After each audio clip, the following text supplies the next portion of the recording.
I have found that in the city of Marlborough, there are many hidden treasures. I always like to explore and look for architectural details or signs of history, nature. And if you really take the time and look around, you can find some really neat things. So I've designed a treasure hunt map for school children to use, both outside on the Main Street drag as well as inside City Hall. And they look for these little items as I go around and explain different facts of history and how Marlborough is involved with not only local and state history, but really the history of our nation. I'm Susan Alatalo. Historically Speaking is the program, and we're going to go on a little tour of Marlborough with some fourth graders from the Immaculate Conception School, the IC, and see what we can find. Come as close as you can. Here's another old color postcard that's been enlarged. I want you to notice the very rough texture and the orange color. And then turn around and look at this building. At the top, it still retains the old original architecture. It's pretty unique, so it's easy to match. Doesn't have the red awning. But then you look below, and it's very marble, slick. Sort of like the children's edition, all basic rectangles and smooth surfaces. Okay, what's in the bottom of this picture? Yes, horse. He is on the dirt road. This is when Marlborough's Route 20 or Main Street or Boston Post Road was that mud. And this is on a good day. Can you imagine in the middle of winter when the people were bringing the artillery to General George Washington? We have in front of us a bank that has some very interesting motifs around the doorway. Can anyone? Perimeter of this door. Yes. Young man, yes. What do you see there? Right, Native American weapons, as well as things that they might grow, such as grapes, pumpkins. Anybody see an apple? Corn. So this symbolizes our connection with the Native Americans.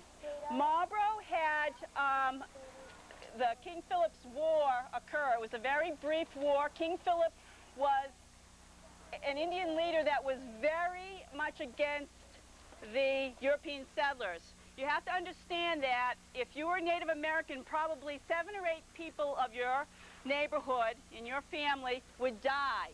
And they would have contracted different diseases from the white settlers that caused them all to die. So a lot of Indians were very sad and very angry that the white man was killing them this way, as well as through just major battles. Ironic, we were up on Monument Square, and I said, I'm going to show you where the People's National Bank moved to. It was that orange building with the white cross on it. People's National Bank. People's National Bank. Look closely. They've left the indentation from the brass lettering that used to be there. It used to be across the street, too. So the banks moved around, the libraries moved around, the post offices moved around, even the gazebos moved around. All right, this is the old fire station, police station, and courthouse. That's why it says police court. They had all 3 things going on in the same spot. So if they arrested you for a crime, they would put you in the jail cells in the back, and then the next day they would bring you up to the courtroom upstairs where the judge would make a decision on what was going to happen with you. No, we're not going to go in today, sorry. The fire station was built at the time when horses still drew the fire engines. So if you see the 3 bays, no pun intended, a bay is a horse, that's where the horses would be able to come out. It'd be tall enough, and they could drag the fire engine behind them because they had to have those big, like, pots on the back so that they'd have the water. Now, why was it important for a city like Marlborough to have a decent fire department? Yes?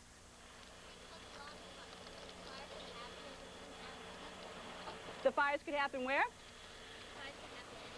Anywhere. How about in a building that was maybe right across the street, 5 stories high, shoe factory, hundreds and hundreds of people all working really close together, moving gears on the machine, lots of dust and dirt, no windows open, all made out of wood. Does that sound like a recipe for disaster? Yeah. So it was really important that they were able to have good fire service. We did not have just one shoe factory in Marlborough. We had dozens of them. There were many wealthy shoe factory owners. And each time they had a successful shoe factory, why, they wanted to show off. And they'd build a whole block of buildings downtown and name it after them. That's why you see Corey Building, Warren Block. And not only that, but their own personal homes. They want to have a beautiful mansion. How many of you have seen somewhere tucked away in Marlborough a beautiful home? Right next to the IC school. Look at those two Queen Anne homes there, for instance. Now, shoe factory owners were proud. They wanted to kind of show off. So in different areas of Marlborough, there'd be another shoe baron mansion. Another thing that's kind of interesting about Marlborough that most New England towns didn't have was they had a split of the churches. When the Native Americans were still fighting with them, it was kind of dangerous to travel a long ways to go to church. And these were farmers back then. They had a lot of space. They had big farms. So very early on in our history, the main church split into east and west. So it's almost like we had two areas of Marlborough, which most New England towns wouldn't have. They always would just have that one common, that one church, one fire station there, and you know, the wealthy section would be in just one place. But not Marlborough. We had all those differences. So that's pretty unique about Marlborough. Okay, a lot of times these types of lamps would be in front of the old-fashioned fire stations, and they'd have a red one for a fire station, and then they'd have a blue gel in here to denote police. So that's like an international symbol. Can anyone else think of another symbol that we may have been by? Someone said that they get their hair cut at Rocks. What's the symbol for a barber shop? Scissors. Yep, sometimes scissors, especially in the old days. Sturbridge Village, I think, has that. Yes? The pole that... Right, it's a red and blue pole striped. Good. So sometimes visuals really tell us a lot more than a written sign. How about even today when so many people speak other languages? Sometimes it's good to have a symbol like this. All right, welcome to Union Common. This common is owned by the church. After the fires on the Walker Building where the Garrison House was, we had to move over here. So the first church, Congregational, was considered the first church. And like many towns in New England, they had a common, the Cow Common. And usually there was a stone wall around the whole perimeter. Now, we were talking earlier about Native Americans and how they would attack the European settlers. And they were farmers who had crops and livestock. So the colonial settlers came up with this great idea of having all of their animals in one spot, so only one person could watch them. So people who had different farms from throughout Marlborough would put their cows and their sheep all on this plot of land. And they did this in many other lands too. So that way, not only would they be protecting their livestock from the Native Americans, but also from... what else might attack a little lamb? Wolves, coyotes, right, very good. So there's definitely a lot of wild animals in the area as well, so that they needed protection. Now, jumping more ahead towards when we had a lot of downtown and a lot of factories, horses were used all the time for transportation up and down the Boston Post Road. In those days, they didn't have the cars, they didn't have the gas stations, but they had a very important thing that they needed to keep giving the horses. And I'll give you a clue. Water.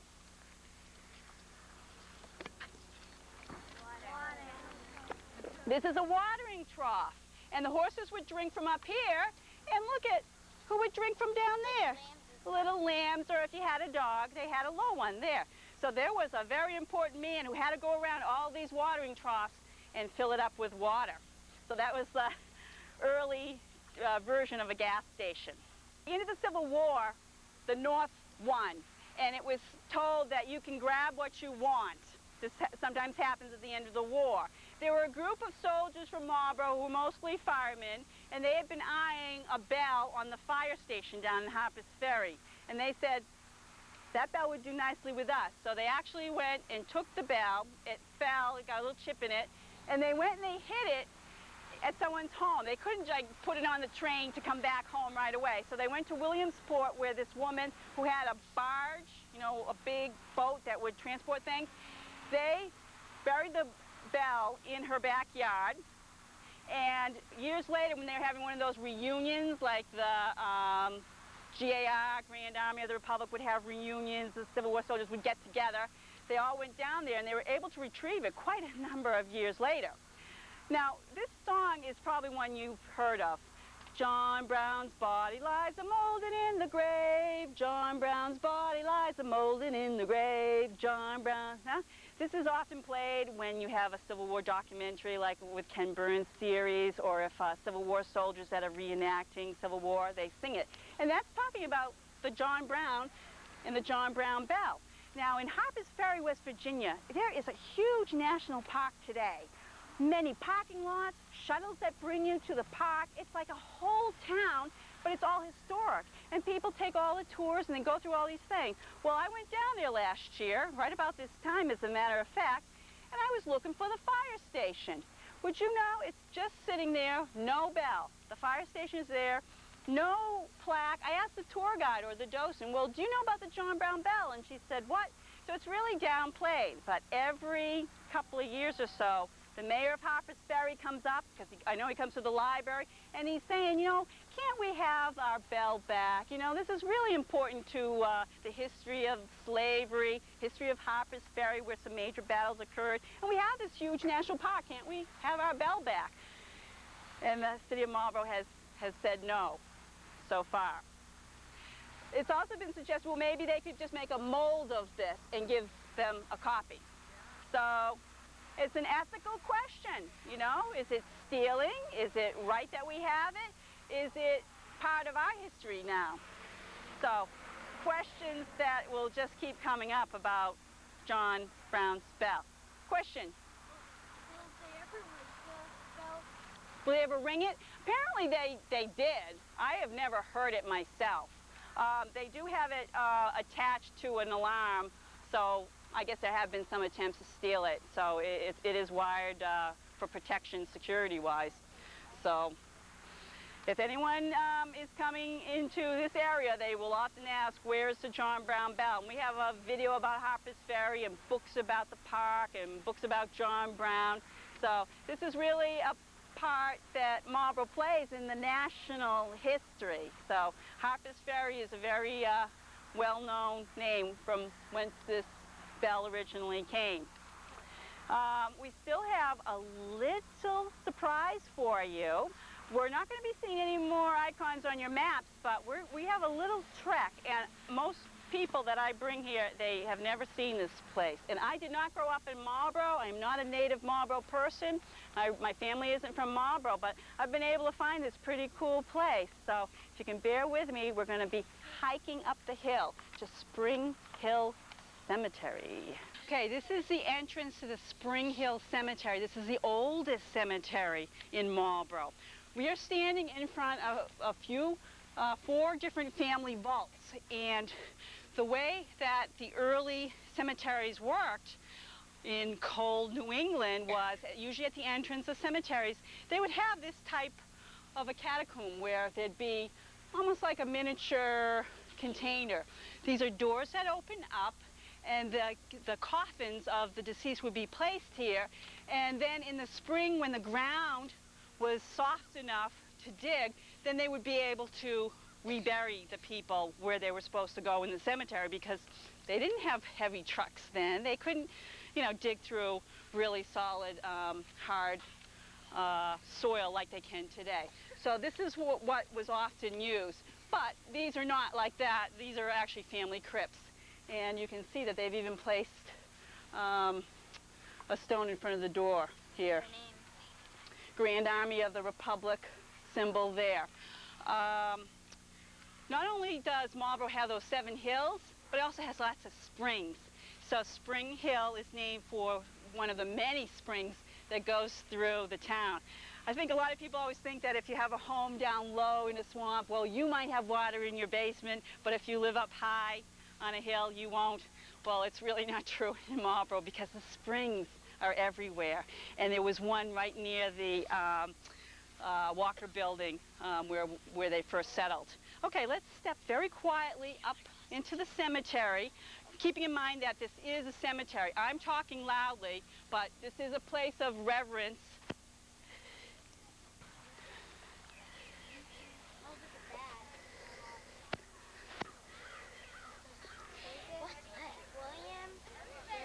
Look where it was there. Look how it's faded. William Brinsner. What's that? First pastor of Marlborough. Yep, but listen. Would you like to try and take a picture of the cameraman and me? It's a long, long camera. It's a panorama. You just press the blue button. Wow. What happened? All right. Reverend William Brimsmead's grave is here. It's supposed to look like the one behind you. It's a table style. And this style was reserved for only the most prominent people, such as the minister. So the mayor was certainly not as important as the minister in those days, because without the permission from England, they could not have their own settlement without this man. And he served for a long time and was very well loved. This is a plaque that was added much later, 1912. So it is much more modern lettering because he was around in the 1700s. Unfortunately, I think there was some vandalism. I think someone stood on this. That's why it's broken. We will see quite a few signs of disrepair here because this is an ancient cemetery. The founding families of Marlborough are all buried here. You will notice the same names that you see on your schools, the public schools, the street names, your next door neighbors, the different buildings. It's all here. And you'll also notice too that names like Stowe, Maynard, the towns nearby, are also on here. And we're going to have some time to wander around and look.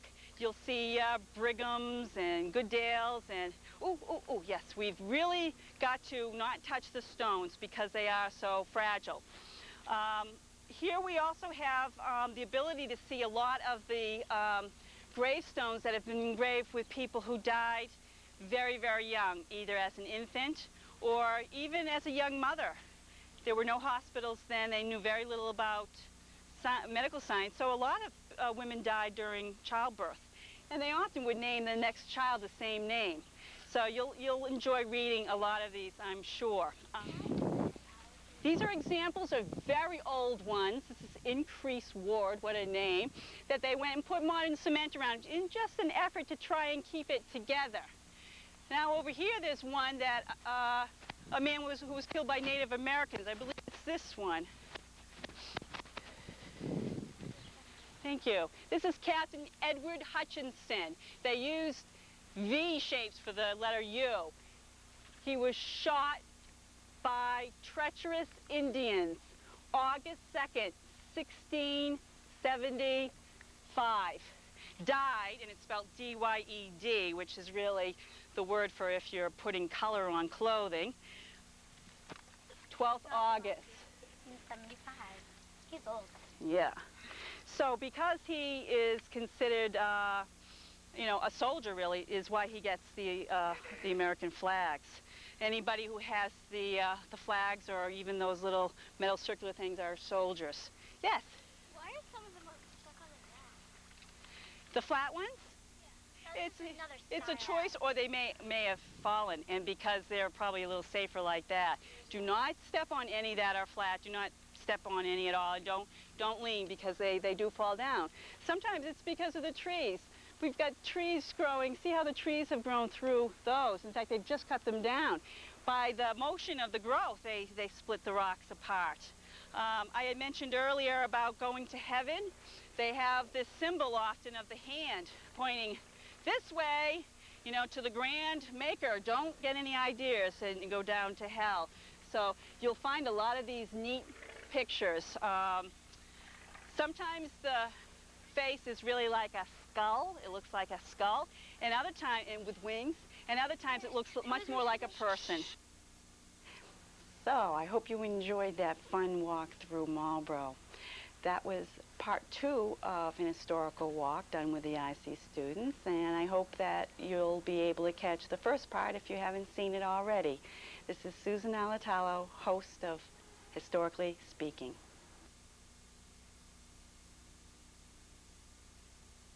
Hello, this is Susan Alatalo with Historically Speaking. We want to show you a part of the tour I usually give to the public school children that the Immaculate Conception School students missed for this one show. And we're here at Centennial Park to look at the shoemaker's sculpture.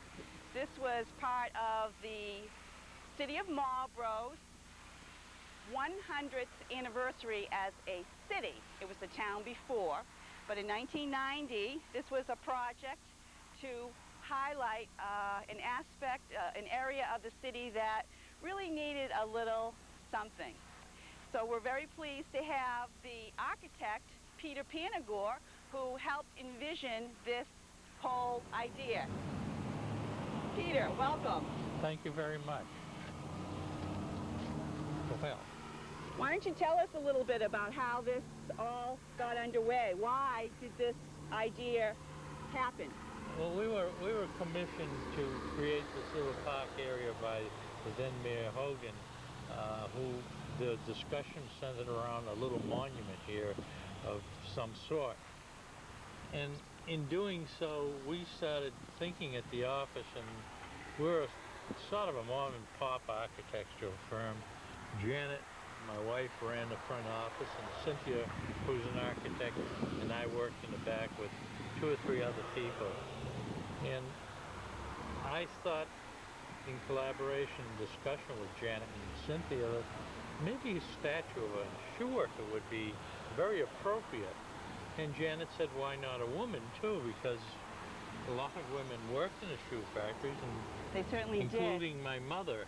And so we presented that to the mayor, and the mayor thought that was a good idea. And Janet went on a mission of picking sculptors to be interviewed. And ironically, the sculptor, Mr. Captainopoulos, David, grew up in Marlborough. His grandparents lived in Marlborough and worked in the factories. His father did, and so did a lot of his relatives.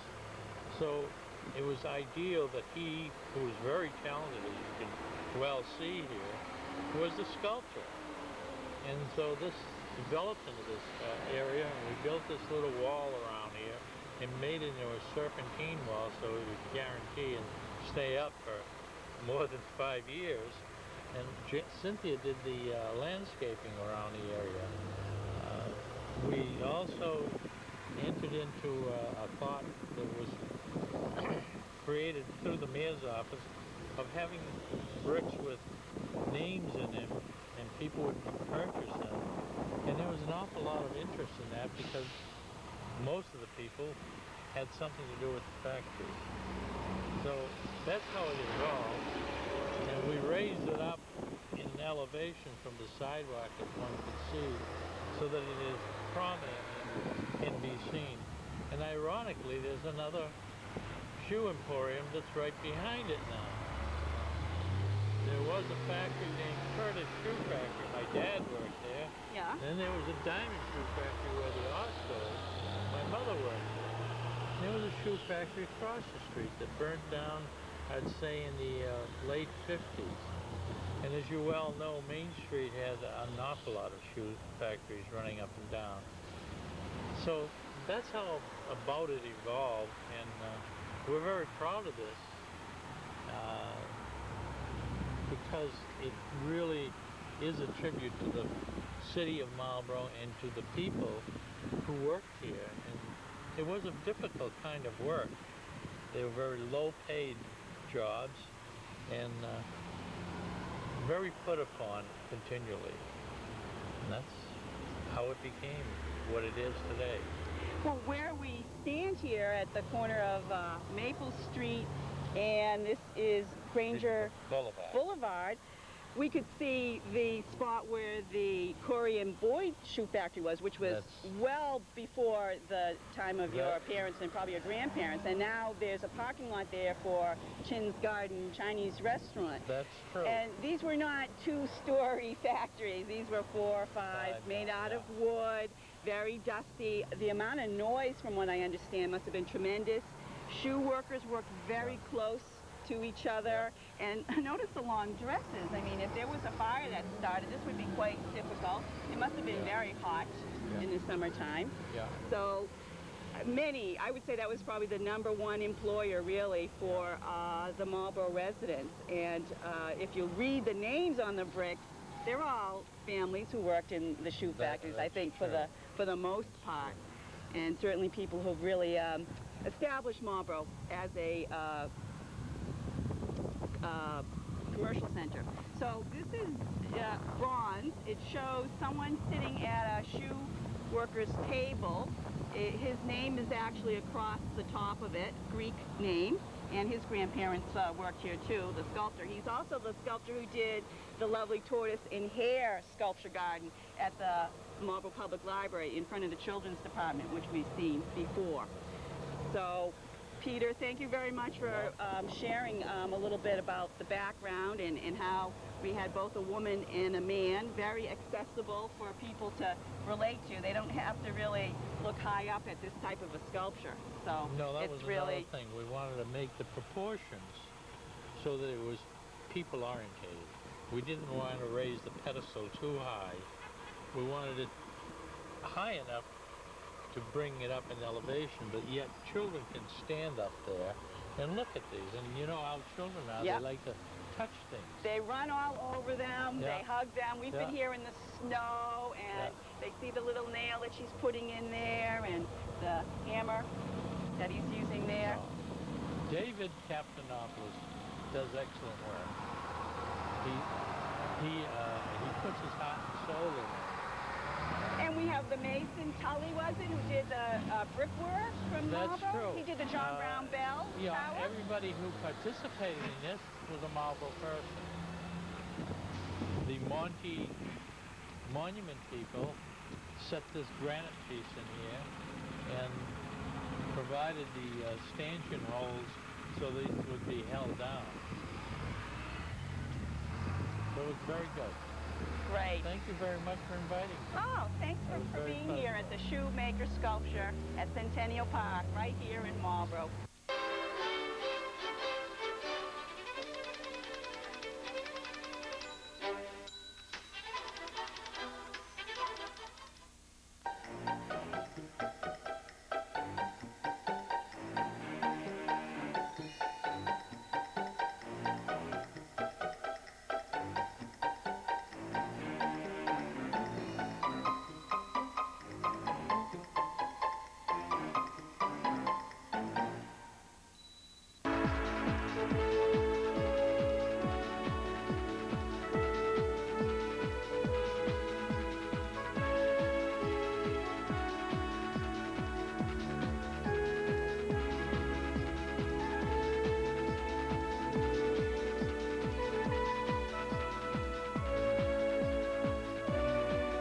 Enlighten our audience a little.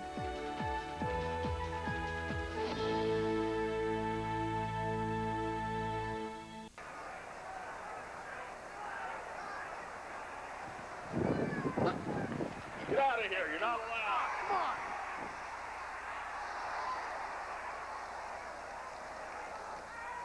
Hi, John. Hello, Charlene. Dad, how come she can go in? I've got access.